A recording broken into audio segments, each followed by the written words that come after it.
Hello, lovelies.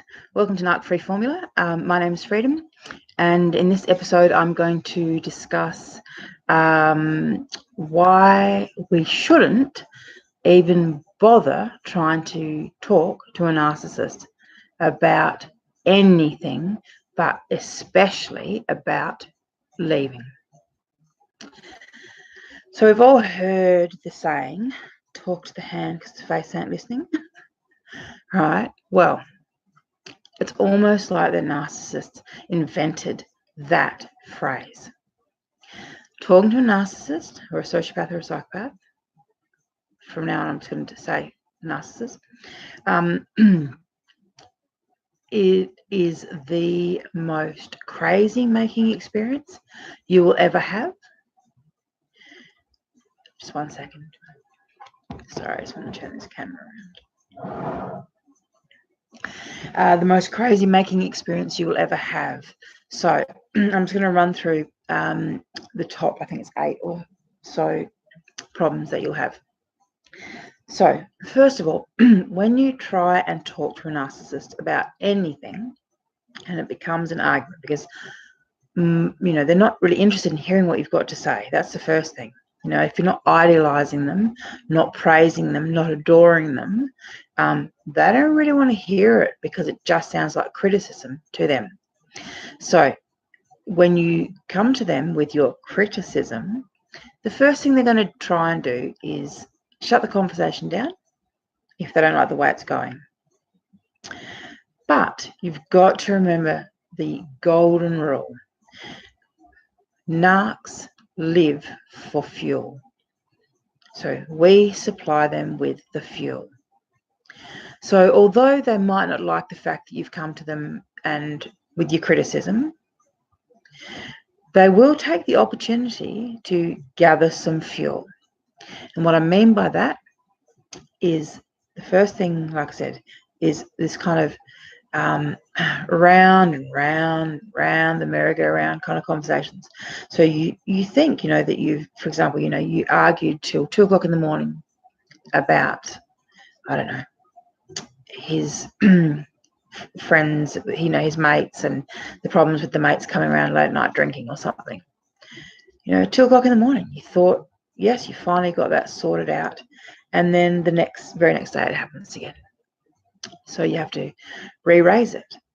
And you'll find yourself arguing the exact same points that you said the day before. And funnily enough, it's like they just didn't hear, because they really didn't hear. They don't care what you think. They don't give a rat's ass what you've got to say about anything. As I said, all they care about is fuel. So if you're raging, you're giving them fuel. If you're crying, you're giving them fuel. If you're pleading, begging, sobbing, if it's gotten to the stage where, you're actually saying, please don't leave me, please don't leave me. I mean, oh my God, they love that stuff. Right? So, the aim for them is to try and get all of that stuff happening. So there's a pattern, first they've got to get you angry. They've got to get you go through the motions. So angry. And there's different ways that they do that. I've just got some notes written down here. So the different ways they do it. One is the old switcheroo, where, you might be, I don't know, just say you've come and the argument's about the fact that he walked his muddy work boots all through the house again. And so instead of just saying, oh God, I'm sorry, I'll clean it up, instead of just saying something that simple, what happens is he will say, what about how you didn't wash my my laundry the other day? You just left it in the laundry for me. Like, what am I supposed to do? And all of a sudden, you're talking about something completely different. And now you're on the defensive, sorry. You went in on the offensive, and then now you're on the defensive, having to justify why he didn't do his laundry the other day. I mean, he didn't raise it the other day. It wasn't an issue the other day, but now that you've mentioned his muddy boots, it's a problem.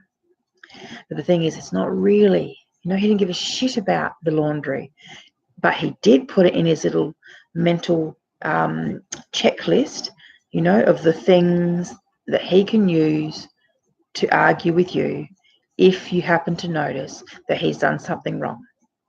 They have this kind of little ledger, like a little tally in their brain, you know, and they notice things. I mean, they don't care. Like, he doesn't give a shit about his laundry. He doesn't care about anything. He's a narcissist. All he cares about is fuel. But he just wants to have something so that no matter what you come and say, you know, there'll be something in his ledger that will be of equal or more value in his mind that he can throw back at you. It completely knocks the wind out of your sails, because now, you know, he can start acting like, well, you're not so perfect after all, are you? You know, with that kind of thing. Knocks the wind out of your sails. It confuses you because you thought you were talking about muddy boots. Now you're talking about the laundry incident, and the whole thing's just, you know, getting bigger and more out of hand every second. And it shouldn't have been. You know, it should have just been about muddy boots. Should have been just a, yep, no worries, sorry, I'll sort it out. Boom, done. You know. So another thing that they do is they will project as well. So that's just straight back, you know, whatever you're saying to them, they just turn it right back around. So my ex, for example, used to do this great fun game. You know, it was just so much fun, where he would deliberately make me super suspicious about his phone, because he loved the fuel that he got from me fretting. See, I'm not a paranoid person. I don't get paranoid about my men screwing around because I'm not that way inclined. So for someone to actually make me feel paranoid and insecure, he's done it on purpose. So that's the kind of thing he would do. You know, his phone would go off, and I'd say, oh yeah, who's that? You know, just casually. Oh yeah, no one. Oh, no one you know. So instead of just saying, oh yeah, it's the bloke from down the street, I don't think you've met him, you know, no one you know. Okay, so that's the first little beginning. So now we're going to have a little argument about the phone. And so what happens is, you know, if I dare to say, what's going on? Why are you being so secretive about your phone? Right? Then his next move is, oh, well, who's being secretive about their phone? You've got a password on your phone. Why don't you just take your password off your phone right now? Hand your phone over. Go on then. Give us a look. If you want to be all open about our phones with each other, come on then.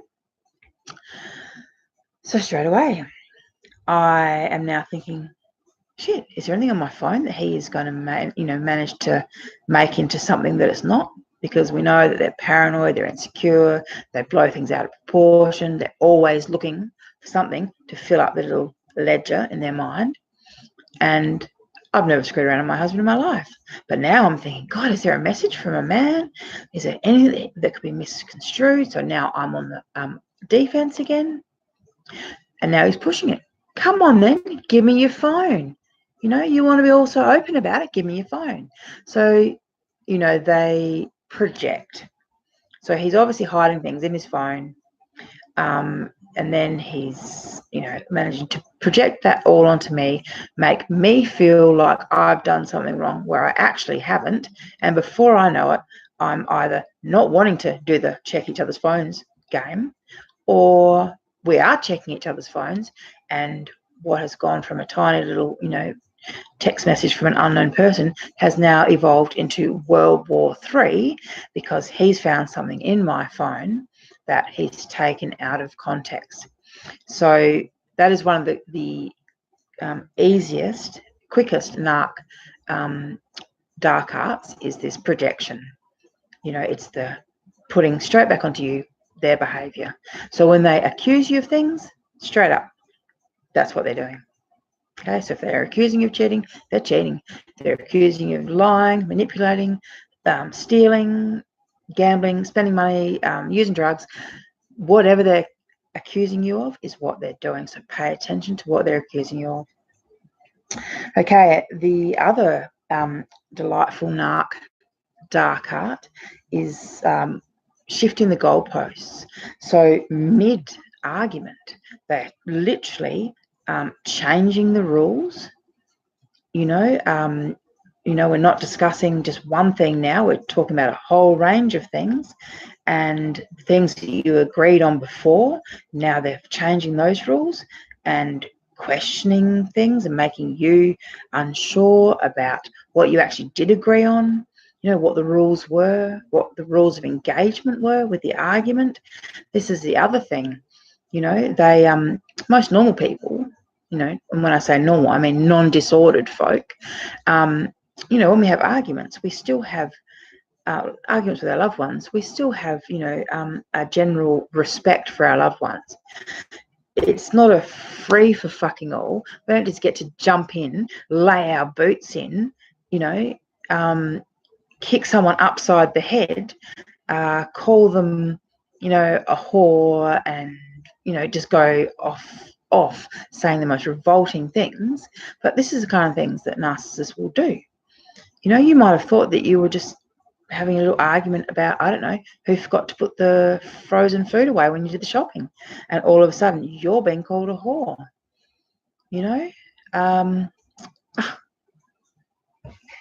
Oh, dear.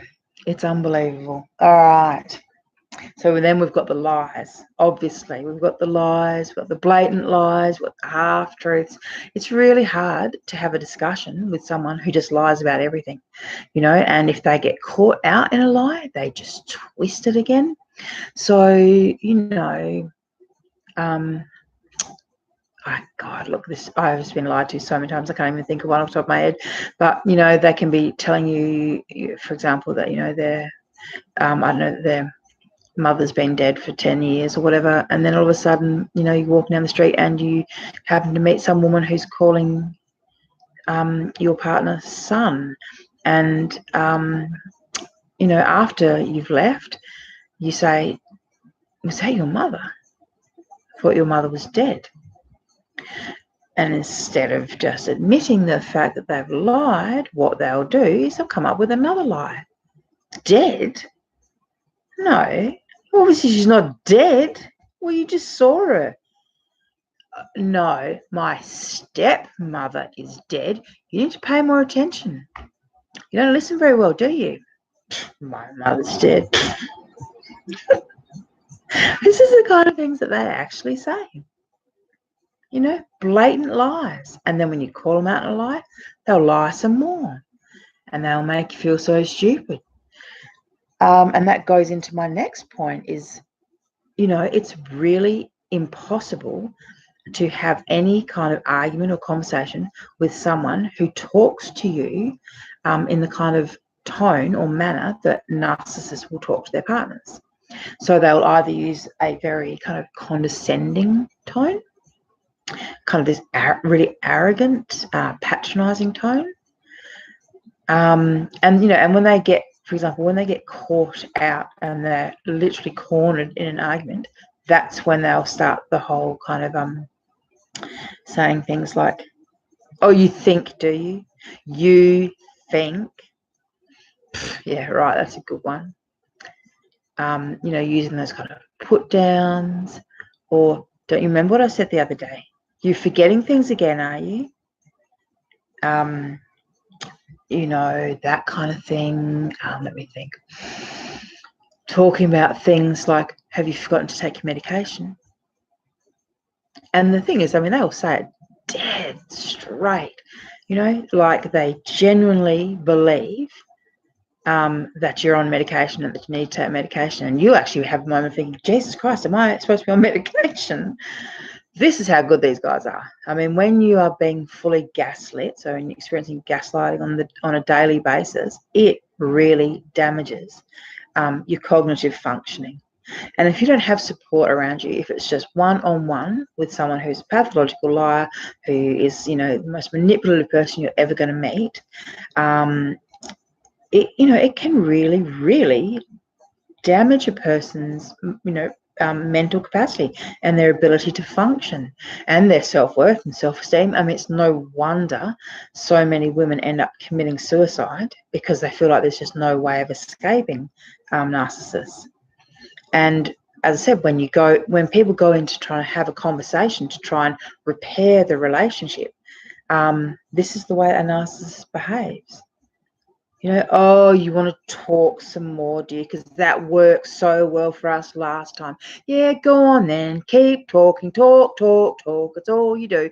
Go on, go on. Yeah, yeah. Who fucking cares? And then they just start on a rampage and rant and get more and more loud, more and more scary. And before you know it, you're in a corner having things thrown at you. So you probably aren't going to try and start an argument again. And this is what they're doing.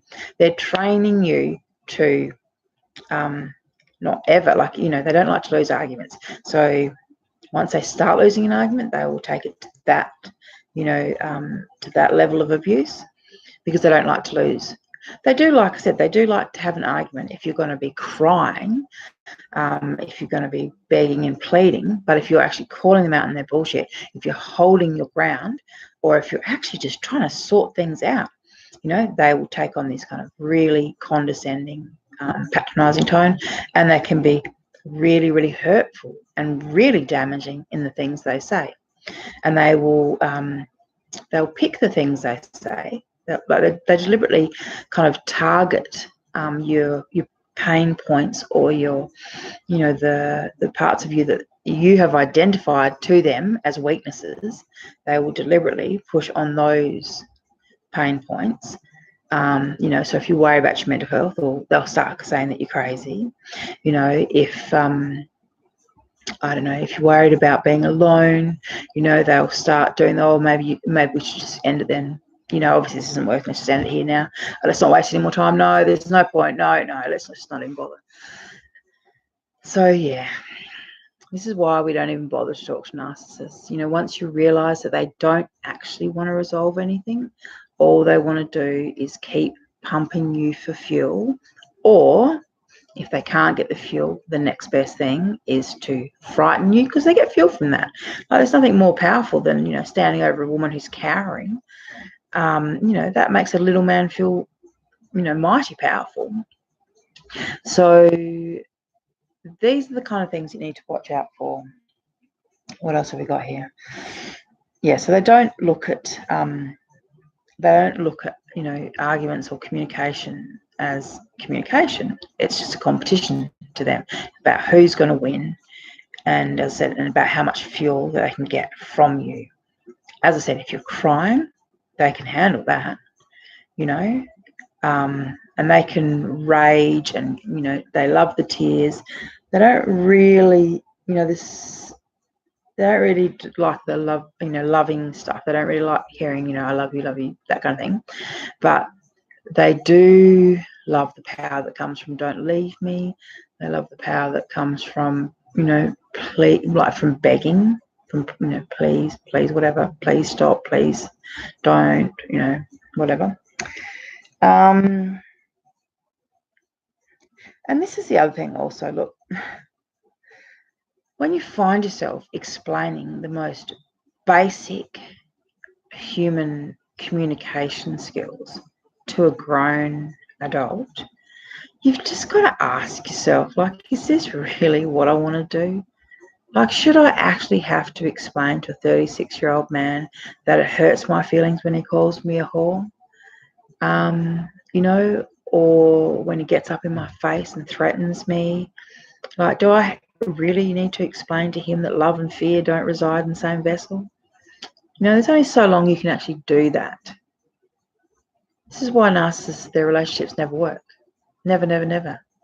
You know, because they destroy the thing, you know, the people that love them. Anyone that gets close to them, they'll destroy them.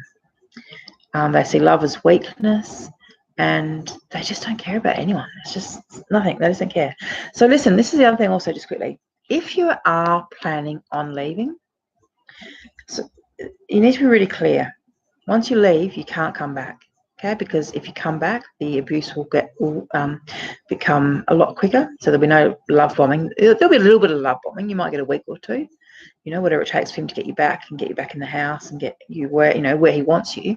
But after that, it's going to go straight to the punishment and devaluation and discard stage again. So you need to be really clear. Once you're leaving, you're going to leave for good. Okay? As I said, because they will just re-abuse you again.